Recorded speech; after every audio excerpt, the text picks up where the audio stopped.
Tonight on the Muskie Daily, the French Club had their annual Mardi Gras. The education department settles into the new library. And the men's basketball team gets a hard-earned win against the Purple Raiders.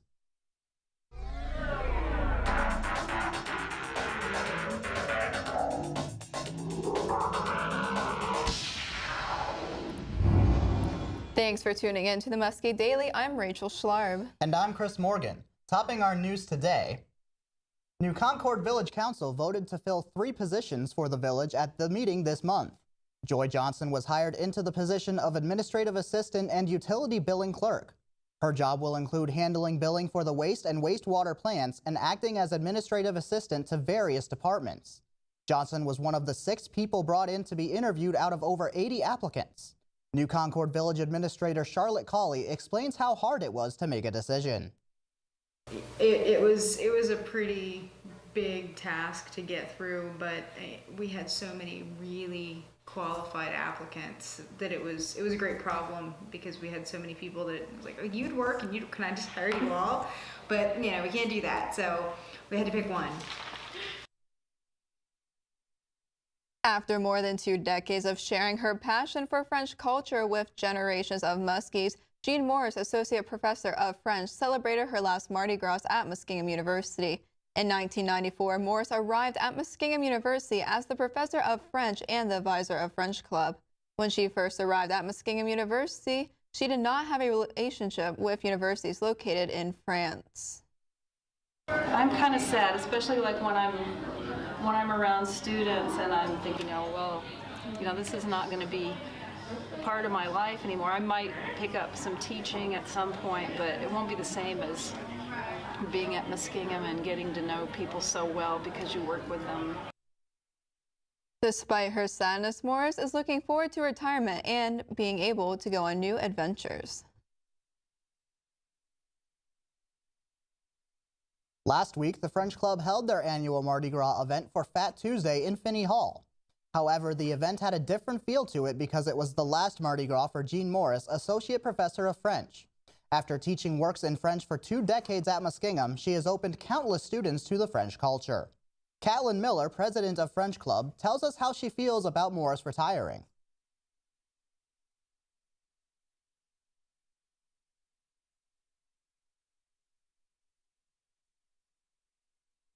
I'm not gonna lie, it kind of breaks my heart.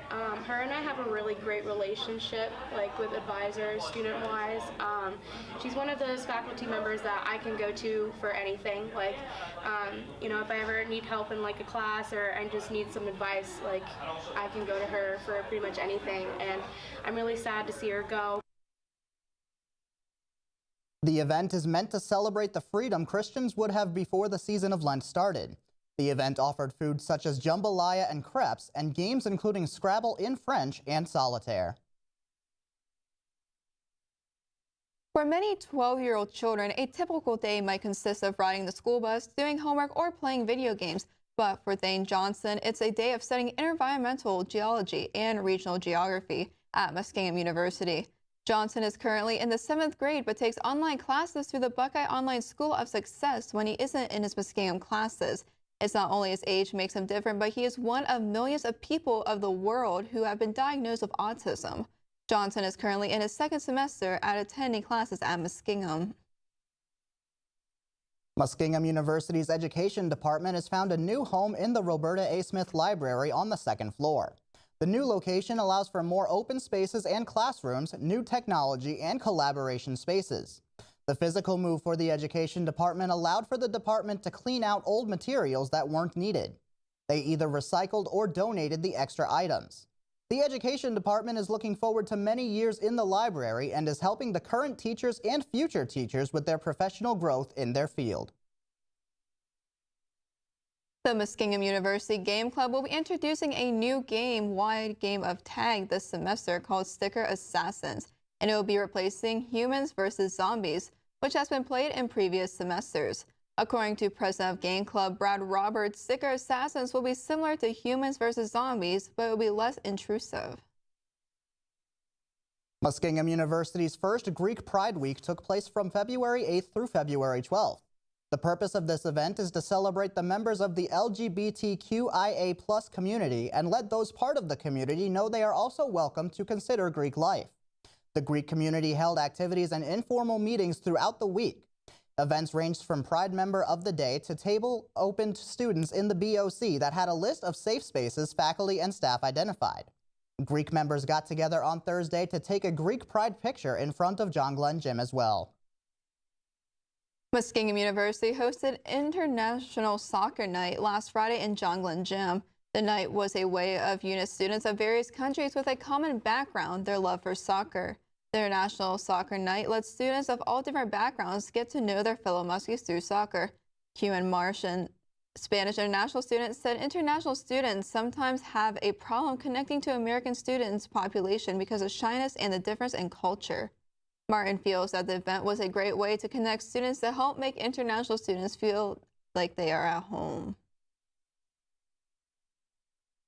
Next on the Muskie Daily, a battle on the court between the Purple Raiders of Mount Union and their Fighting Muskies. Find out which teams came out on top. But first, hunger will not be an issue after the dining hall closes tonight. How one fraternity will be keeping Muskies fed up. Eric Miller of Sinfo joins us with the details.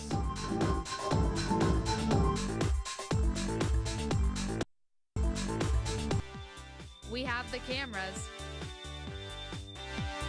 We have the talent. Orbit Media, where the magic happens.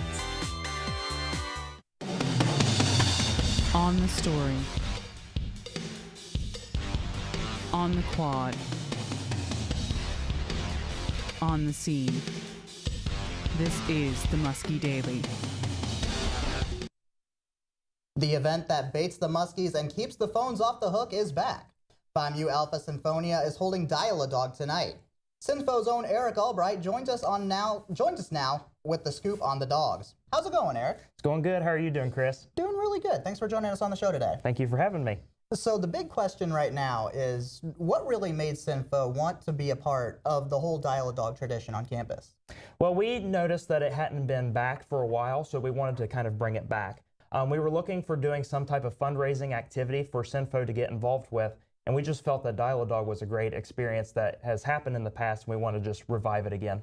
So when you guys were going through the planning process, when did that all start, and what really drew you towards Dial-A-Dog above other types of events that you guys could have put on for fundraising? Yeah, so the service committee got together and was discussing different ideas that we could do for community service around the campus. And so Dial-A-Dog really stood out to us as a way to just reach out to everybody throughout the community and even Muskingum students as well.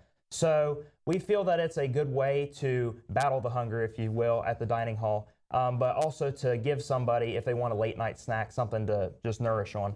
So if you're a student on campus and you want to order a hot dog from the Sinfos, what do they have to do to do that? All they have to do is call the Finney lobby phone, which is 740-826-8600. And so there'll be a person that'll answer the phone. They can place their order. We'll give them the order. They'll make it fresh for you using Rittenberger hot dogs, and then they'll just deliver it right to your door. Okay. And if you're a student off campus, can you get involved in this as well? Yes, absolutely. We will be driving, I forget the distance, but we will be driving off campus and delivering hot dogs as well. Okay. So a little bit of background on Sinfo.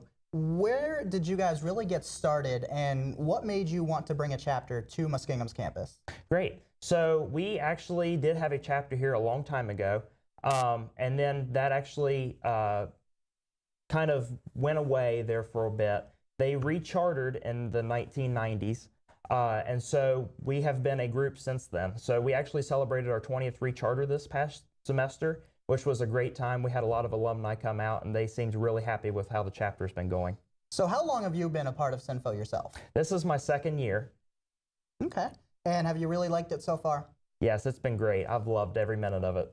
So what's your favorite part of being in a Greek organization on campus? Just the fact that we can give back to the community in a good way.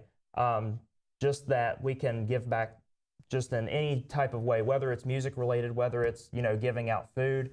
It's a great experience being in a Greek organization. All right. Well, thanks for joining us here on the Muskie Daily, Eric. And we hope that the weather really doesn't give you too many problems tonight. Coming up next on the Muskie Daily, we'll take a look at tonight's weather and also will have that big epic win for the Muskie basketball team over Mount Union from last night.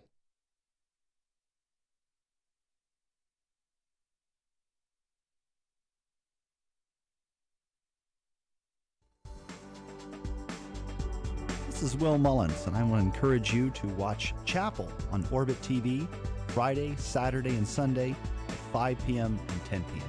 Thanks.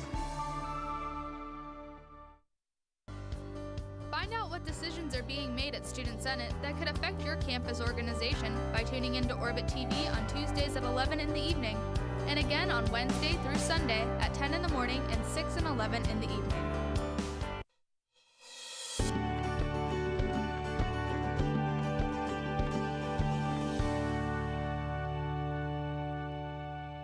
It's pretty snowy out there, Muskies, and that won't change tonight. It will be cloudy with a low of 24. Tomorrow, there will be a slight chance of snow starting around 10 in the morning with a high near 35 degrees. Tomorrow night, the snow should be gone, but it will be mostly cloudy with temperatures reaching a low around 15. Now here's a look at your extended forecast.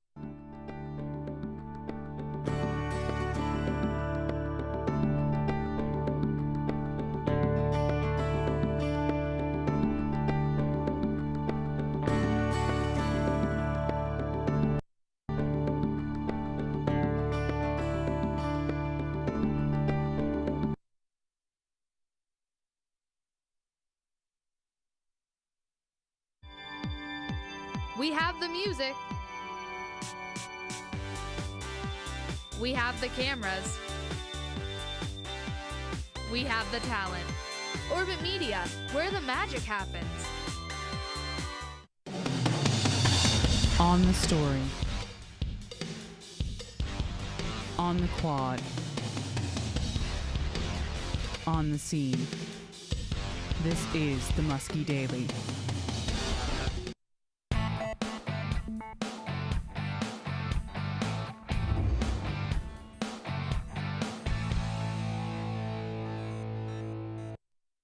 The lacrosse season is right around the corner for the Muskies, and the team is hard at work preparing for the 2016 season with a fresh attitude and growing leadership. This season, the team is adopting a new mantra, CAS, or Conditioning, Attitude, and Skill. The idea behind CAS is to continue to work on being better conditioned than their opponents while keeping a great attitude and improving skill. The Muskies will get to put their new plan of attack into action later this month as they open their season February 29th against Alma. It was no Jarrell Marsh, no problem for the Muskie men's basketball team Monday night against Mount Union. The 23rd ranked Purple Raiders came into New Concord looking for an easy win over the struggling Muskies, but the men had other ideas last night. The Muskies opened up a barrage of threes on the Raiders, starting a three-point war with Mount, with the two teams taking a combined 69 three-point shots in the game. Josh Keys was able to find some room down low with the floor spread out, putting up a team-high 18 points on the day and on his way to a double-double, including 14 rebounds. Ricky Wilson tied the game up at 73 in the final seconds, and the Muskies came away victorious in overtime 83-80. The upset win over Mount Union put the Muskies back in 8th place in the OAC, just a half game above Wilmington. The Muskies and the Quakers meet up on Wednesday at Wilmington to likely decide which of the two will go to the OAC tournament. The Muskie women had a chance to defeat Mount Union on the road Monday night, but blew their fourth quarter lead over the Purple Raiders. Olivia Bezanson found the scoring touch after a tough stretch, leading the team with 20 points on the night. However, Annie Bova proved to be the Achilles heel of the Muskies once again as she scored 18 points to lead the Raiders, while Rachel Tinky made some huge baskets off the bench to add 15. The 79-67 loss puts the Muskies at 5-18 on the year with 2 games left to play. Next up for the Muskies is a date with Wilmington on Wednesday at home. We'll be taking a short break, but stay tuned to find out about some of the events going on around campus. We have the music. We have the cameras. We have the talent. Orbit Media, where the magic happens. On the story. On the quad. On the scene. This is the Muskie Daily. That's That's all for this episode of the Muskie Daily.